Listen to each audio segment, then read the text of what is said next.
Hi, I'm Scarlett Evans. I'm here with Asha Saxena, who is the founder and CEO of Women Leaders in Data and AI. Asha, I'm really excited to speak to you because I feel like data and AI is obviously an industry that historically has been relatively male dominated, and I think as we see AI begin to take a really central role in a lot of different industries, it's really important that we ensure women are very much a part of the conversation. So can you just talk about your organization, when it was set up, and what your mission is? Absolutely. First of all, thank you for having me. Always a pleasure to talk about such an important topic. As you said, I am Asha Saxena. I'm the CEO and founder of Women Leaders in Data and AI. Historically, my background is in computer science engineering. So I did my undergrad and grad in computer science. And I started my career as a programmer. And I went on building companies around technology. My very first company I built was in data management consulting, and then I built an e-commerce company and then a healthcare software company.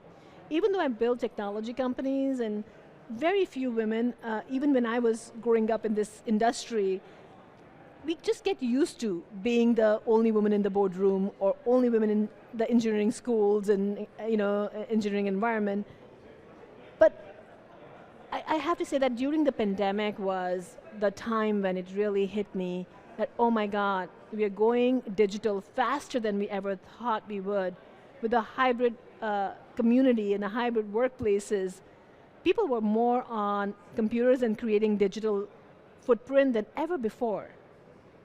And I started writing my book, The AI Factor, and during that time, 2019, I thought about writing the book. And then I spent 2 years, 2020 to 2022, where I really got into it because I had the time. I was home, traveling a lot less than I ever traveled.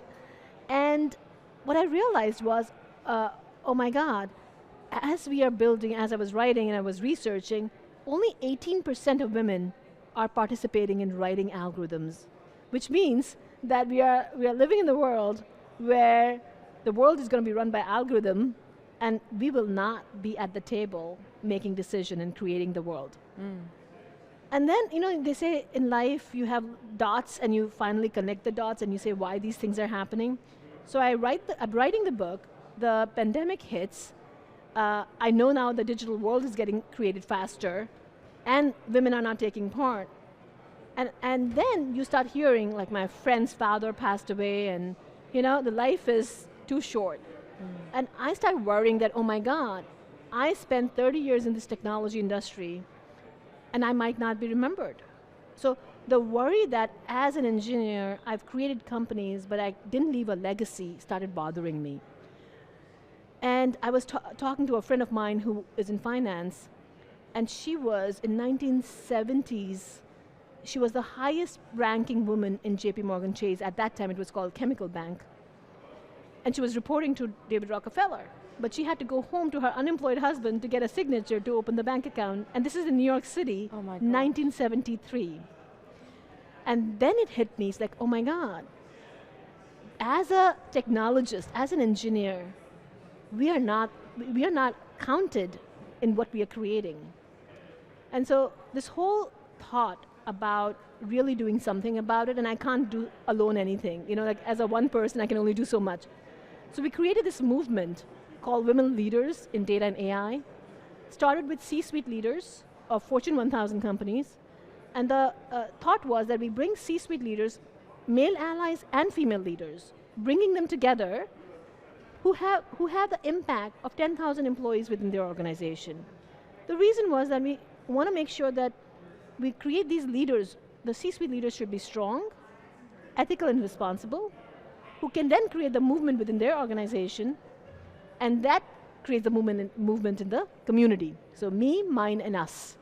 The whole concept about take care of our leaders so that they take care of their community, and that community takes care of the bigger community.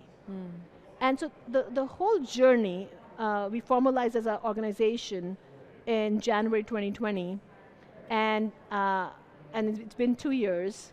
We've been in operation. This is our third year now. And we have 120 C-suite leaders who are committed to creating the movement where we bring women leaders at the table as we build the world with data and AI. And I'm so proud of the community and the organizations who've stepped up and said that this is serious, and they've joined our organization to create the movement.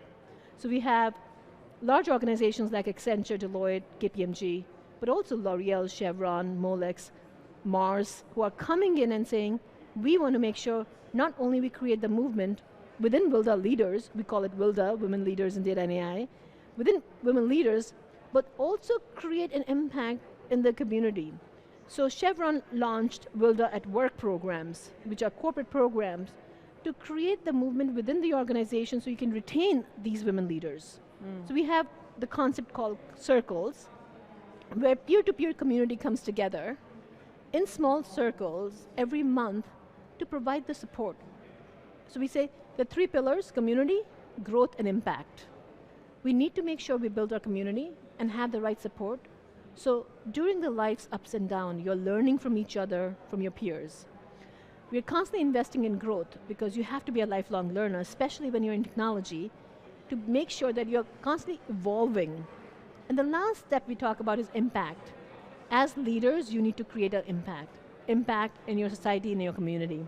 So how can we pay forward? So we have Build a Nation, where we make sure that the next generation is getting built.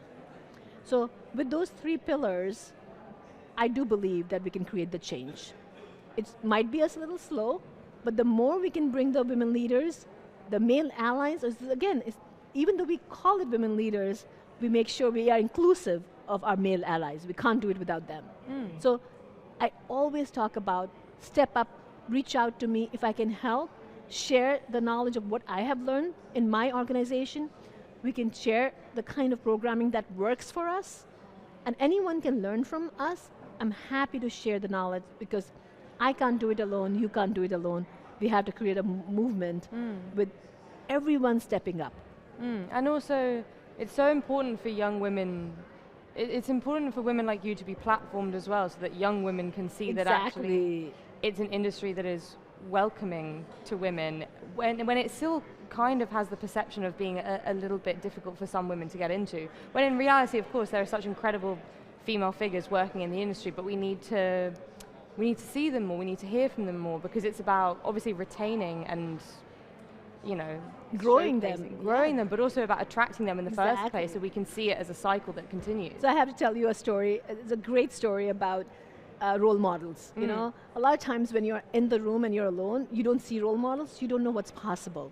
And I was talking to a C-suite leader at a large financial services company, and she said, Asha, when I saw that there was a speaker who I heard from, she could do it, she had the family, so it's like, as a young professional, you get worried about how do I balance family and work, and is it okay for me to be ambitious? Can I climb the career ladder?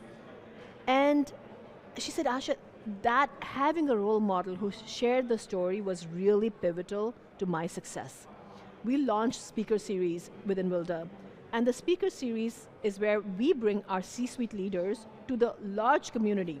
So organizations like KPMG partner with us where they bring in our Speaker Series within the organization, and we bring in C-suite leaders who tell the story about career journey, how they launch data programs, how they launch leadership programs, and how do female leaders lead. And it's truly an inspirational way of motivating and inspiring young leaders. I get so many emails and LinkedIn messages where the younger women, as you say, get inspired by looking at the women who've made it. It's not easy, and it's still not easy. It was not easy during when I was growing up. It's not easy now for the young women. And I think having role models and having Speaker Series, and the WILDA has invested a lot in making sure our Speaker Series are value add to the organizations where we go show up. So I'm really proud that at least we are creating impact in the organizations who partner with us. And I will call out for any organization who's interested to reach out to learn about our Speaker Series or WILDA circles or WILDA mentoring program. And I think mentoring program is great, where senior female leaders are mentoring the junior leaders on a constant basis. It's hard to mentor or create the scale, but what we do is we do it virtually, and we do it in breakout sessions. So we'll bring in the senior leaders, and we bring a large group of mid-managers or professionals who are in early careers, and break them based upon what their needs are. And we do a regular, every other month sessions where we make sure that we are mentoring the next generation. And so you've been established around 2 years now, this is your third year. I guess looking ahead at the next 12 months, what do you expect to see, but also what do you kind of hope to see, both from the organization, but also from the industry as a whole? So we are going international. Wilda has now launched in Europe. So we are now a global leadership organization focused on building next generation leaders, which I think is critical. We also are launching regional within US. We've been predominantly doing our virtual leadership sessions, and we do summit and gala. Our summit and gala is on November 9th this year in New York City. And what we really hope is that we get a lot of women to nominate either themselves or a woman they have been inspired by, a male ally, someone who's really championed for you, or an organization who's really done the right thing. So our goal is to recognize. They say the best way to encourage someone to do the right thing is to recognize the good behavior. And so we are really, our Wilda Awards is a big program where we bring in leaders around the globe to nominate the women, the men, and the organizations who are doing the right good work. Even if you don't win, it's okay, because I say you're a winner if you're nominated, because someone recognized you. So I do encourage everyone to nominate Wilda Awards, which is on WLDA.tech, wilda.tech, and you can nominate someone you feel is doing the right thing in the space of building women leaders. And so we announced there are 9 awards, 9 categories, and on November 9th in New York City, we will be doing the award ceremony. It's at the Plaza Hotel in New York. And I'm super excited about that because I love cheering for the women leaders and cheering for the male leaders and the organizations who's doing the good work. I'm someone who stands up and applauds and cheers every time a winner is coming, because it makes me feel that we're doing something right. And I tell you, baby steps, create small wins to create the big movement. And my journey is just started, and I hope it continues even after I'm gone. I'm sure it will. I think you said it all. I think it takes small steps, but the overall picture is still just, it's so exciting, and it sounds like you've got such an exciting year ahead of you. But thank you so much for speaking with us today. And yeah, good luck with everything, and have an amazing rest of the show here. Thank you so much for having me. And I love talking to people here at AI Summits with a great organization and a great cause and wonderful topics. So I'm excited to be here. No, thank you. Thank you so much. Thank you.